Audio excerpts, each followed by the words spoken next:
Hi friends, welcome back to Isha's world. ఇవాళ మీ అందరికీ ఒక మంచి గుడ్ న్యూస్ని అయితే తీసుకొచ్చేస్తాను. అదేంటంటే ఆంధ్రప్రదేశ్లో తాజాగా జరిగిన కేబినెట్ సమావేశంలో ఏమేమి నిర్ణయాలు తీసుకున్నారు, అవేవేంటివి, ఏ ఏ స్కీమ్స్ గురించి అని అయితే నేను చెప్పబోతున్నాను. అందులో మొదటగా పేదలకైతే శుభవార్త అని చెప్పుకోవాలి. అదేంటంటే తల్లికి వందనం పథకం నిధులపై కీలక అప్డేట్. అంటే అది ఎప్పుడు మనకి తల్లికి వందనం అమౌంట్ ఎప్పుడు క్రెడిట్ అవుతాయి, దాని గురించి ఏ నిర్ణయం తీసుకున్నారు అనేది అయితే చెప్పబోతున్నాను. అలానే కొత్త రేషన్ కార్డు గురించి కూడా ఒక అప్డేట్ అయితే వచ్చింది. అలాగే ఉద్యోగ నియామకాలు, మరొకటి రైతులకు సంబంధించిన నిర్ణయాల గురించి కూడా నేను మీకు ఈ సమావేశంలో ఏమేమి చెప్పుకున్నారు అనేది కూడా నేను ఈ వీడియోలో క్లియర్గా మీకు చెప్పబోతున్నాను. వీడియోని అయితే ఎక్కడ స్కిప్ చేయకుండా చివరి వరకు చూసేయండి. అలానే అంతకంటే ముందుగా నా ఛానల్ని ఎవరైనా కొత్తగా చూస్తున్నట్లయితే తప్పకుండా లైక్ చేయండి, షేర్ చేయండి, సబ్స్క్రైబ్ చేయండి, పక్కన ఉన్న బెల్ ఐకాన్ని యాక్టివేట్ చేయండి. అప్పుడే మీకు నా వీడియోస్ అన్నీ నోటిఫికేషన్లో వస్తాయి. అలానే ఆల్రెడీ సబ్స్క్రైబ్ చేసుకుని ఉంటే తప్పకుండా ఒక లైక్ అయితే కొట్టేసేయండి. ఈ వీడియో మీకు ఎలా అనిపించింది, యూస్ఫుల్గా అనిపించిందా లేదా నాకు తప్పకుండా కామెంట్ అయితే చేసేసేయండి. ముందుగా తల్లికి వందనం పథకం గురించి అయితే మాట్లాడుకుందాం. అదేంటంటే రాష్ట్ర ప్రభుత్వం గతంలో ప్రకటించిన తల్లికి వందనం అనే పథకాన్ని ఈ నెలలో ప్రారంభించేందుకు సన్నాహాలు అయితే చేశారు కదా. జూన్ 12న ఇవ్వాలి అనేది అయితే చెప్పారు. అయితే ఇప్పటికే ఈ పథకానికి సంబంధించిన మార్గదర్శకాలు అయితే సిద్ధమయ్యాయి. అర్హులైన తల్లుల ఖాతాల్లో నిధులు జమ చేసే ప్రక్రియ అయితే వేగవంతం అవుతుందని అయితే చెప్తున్నారు. అయితే ఈ పథకం అమలు చేయాలంటే దీనికంటే ముందుగా అర్హుల జాబితానైతే వాళ్ళు కన్ఫర్మ్ చేయాలి కదా ఫ్రెండ్స్. అది ప్రభుత్వం నిర్ణయించాల్సి ఉంది. సో అందుకని క్షేత్రస్థాయిలో అధికారులు అయితే వివరాలను పరిశీలిస్తున్నారు. అంటే అర్హత ఎవరికి ఉంది, ఎవరికి లేదు, అట్లానే ఎవరెవరు దానికి సంబంధించిన డాక్యుమెంట్స్ సబ్మిట్ చేశారు, అలాగే సబ్మిట్ చేయని వాళ్ళు ఎంతమంది ఉన్నారు, వాళ్ళని అందరినీ రిమూవ్ చేయటము, అట్లానే అర్హత కలిగి కూడా ఇంకా జాబితాలో లేని వాళ్ళు ఉన్నారు, వాళ్ళని యాడ్ చేయటము, ఇలాంటివి అయితే జరుగుతున్నాయి. అందుకనే ఈ ఆలస్యం అయితే జరుగుతుందని చెప్తున్నారు. ఇంకా రేషన్ కార్డు విషయానికి వస్తే కొత్త రేషన్ కార్డులు జారీ చేసే ప్రక్రియపై కూడా క్యాబినెట్లో అయితే చర్చ అయితే జరిగింది ఫ్రెండ్స్. అర్హులైన పేద కుటుంబాలకు కొత్త కార్డులు అయితే అందించేందుకు ప్రభుత్వం చర్యలు అయితే చేపట్టిందని చెప్తున్నారు. ఇటీవల భారీ సంఖ్యలో దరఖాస్తులు రావడంతో వాటిని పరిశీలించి అర్హులను గుర్తించే ప్రక్రియ కొనసాగుతుంది. కాబట్టి నిజంగా అర్హులైన వారికి మాత్రమే కార్డు అందేలా ప్రభుత్వం చర్యలు అయితే తీసుకుంటుందని అయితే చెప్పుకోవాలి. అదే సమయంలో అక్రమంగా రేషన్ కార్డులు పొందిన వారిపై కూడా ప్రభుత్వం దృష్టి పెట్టింది. అర్హత లేని వారి కార్డులు కూడా పొందితే వాటిని రద్దు చేసే అవకాశం ఉందని కూడా అధికారులు చెప్తున్నారు. నేను మీకు ఆల్రెడీ అంతకుముందు వీడియోలో కూడా నేను ఒక 3-4 డేస్ బ్యాక్ నేను వీడియో అప్లోడ్ చేసిన దాంట్లో కూడా మీకు చెప్పున్నాను. అక్రమంగా ఎవరు తీసుకుంటున్నారు, అర్హత లేని వాళ్ళు ఎవరు తీసుకుంటున్నారు, ఎలా తీసుకుంటున్నారని మీకైతే చెప్పున్నాను. అట్లా తీసుకోవటం వల్ల ఏంటంటే మనకే ప్రాబ్లం. రేపు ఏదైనా బెనిఫిషియర్స్ ఏదన్నా రావాలి అన్నా కూడా మనకి రాదనమాట. సో అలాంటివన్నీ తీసేస్తున్నాడనమాట. అట్లాగా ఎంప్లాయీస్ అయ్యుండి కూడా వాళ్ళు తీసుకోవడము, లేదా అర్హత వీళ్ళు ఏదైతే వాళ్ళకి డాక్యుమెంట్స్ కావాలంటున్నారో ఆ డాక్యుమెంట్స్ లేకపోయినా కూడా వీళ్ళు పేర్లు రాయించేసుకొని రేషన్ తీసుకుంటూ ఉండటము, అట్లనే ఒక మనిషి చనిపోయినా ఆ మనిషి పేరు మీద కూడా తీసుకోవటము, లేదా ఒక మనిషి ఆ రాష్ట్రంలో లేకపోయినా కూడా లైవ్లో ఉన్నట్టు ఇక్కడ తీసుకొని ఇంకొక రాష్ట్రంలో తీసుకోవటము, ఇలా పలు రకాలు చీటింగ్ అయితే జరుగుతున్నాయి. కాబట్టి అందరం కూడా అప్రమత్తంగా ఉండాలి. అర్హత ఉండి కూడా అందుకోలేని పరిస్థితిలో ఉన్నారేమో మీరు ఒకసారి చెక్ చేసుకోండి. లేదు అర్హులు కాకపోయినా కూడా తీసుకుంటున్నారేమో, అది ప్రభుత్వం దృష్టికి వెళ్తే మాత్రం చాలా తీవ్రంగా అయితే వాళ్ళు యాక్షన్ అయితే తీసుకుంటున్నారని చెప్తున్నారు. అదే సమయంలో కూడా అక్రమంగా రేషన్ కార్డులు పొందిన వారిపై కూడా ప్రభుత్వం దృష్టి పెట్టిందని చెప్తున్నారు.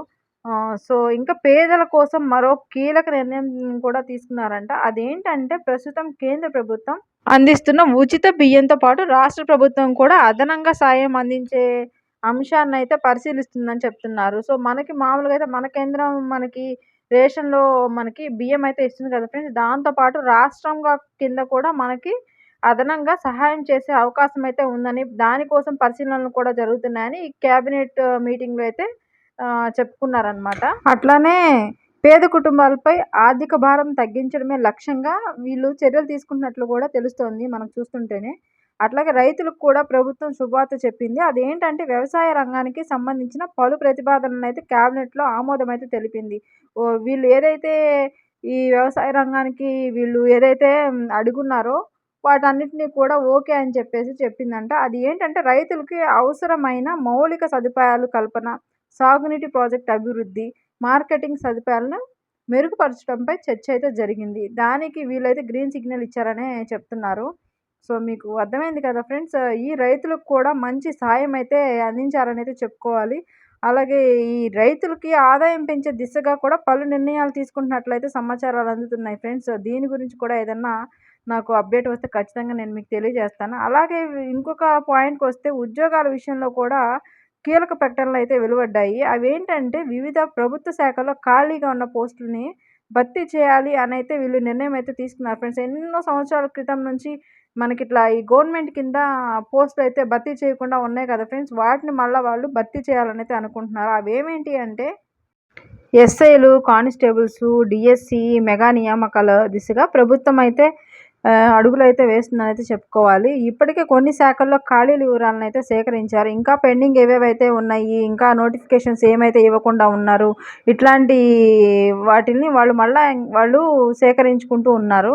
సో, ఖచ్చితంగా దీనికి మనకి శుభవార్త అనే చెప్పుకోవాలి. మళ్ళా మనకి జాబ్ నోటిఫికేషన్స్ అయితే వస్తాయి. ఆల్రెడీ మెగా డీఎస్సీ అయితే రిలీజ్ చేస్తున్నట్టున్నారు. అందరికీ మీకు తెలిసిందే.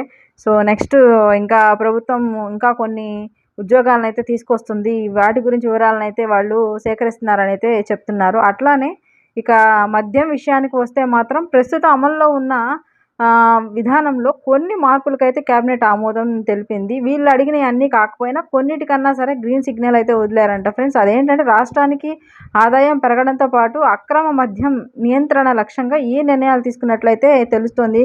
సో, అక్రమ రవాణా ఏదైతే ఉందో దానిని లక్ష్యంగా పెట్టుకొని వాటి విషయంలో వీళ్ళు దాన్ని తగ్గించడంలో నిర్ణయాలైతే తీసుకున్నట్లయితే ఇక్కడ తెలుస్తుందనమాట. మరోవైపు ఏపీలో ఈ నెల 12వ తేదీ నుంచి పారిశ్రామిక పురోగతి కార్యక్రమాలైతే ప్రారంభం చేస్తున్నారనైతే చెప్తున్నారు. దీనికి సంబంధించిన ఏర్పాట్లు కూడా కేబినెట్‌లో మాట్లాడుకోవడం జరిగిందని అయితే చెప్తున్నారు.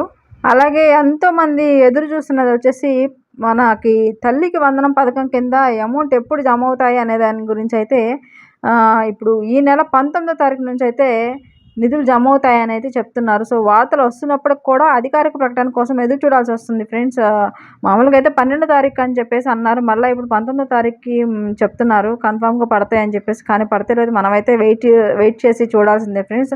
అలాగే 547 కోట్ల మౌలిక సదుపాయాల అభివృద్ధి కోసం కేబినెట్ ఆమోదం అయితే తెలిపిందని చెప్తున్నారు. రాష్ట్ర అభివృద్ధి, పెట్టుబడులు, ఆకర్షణ లక్ష్యంగా ప్రభుత్వం ముందుకు సాగుతుందని అయితే మరొక మాట అయితే చెప్పుకోవాలి. సో, దీన్ని బట్టి పారిశ్రామిక అభివృద్ధి కోసం అయితే రాష్ట్రము మనకి పెట్టుబడులు పెట్టే వాటి వైపు కొంచెం ఇంట్రెస్ట్ అయితే చూపిస్తుందని అయితే చెప్తున్నారు ఫ్రెండ్స్. సింగిల్ డెస్క్ విధానంలో వచ్చిన పలు పెట్టుబడి ప్రతిపాదనలకైతే ఆమోదం కూడా ఇచ్చారని అయితే చెప్తున్నారు. దీని ద్వారా కొత్త పరిశ్రమలు ఏర్పడి యువతకు ఉపాధి అవకాశాలు పెరిగే అవకాశం ఉందని అయితే చెప్తున్నారు ఫ్రెండ్స్.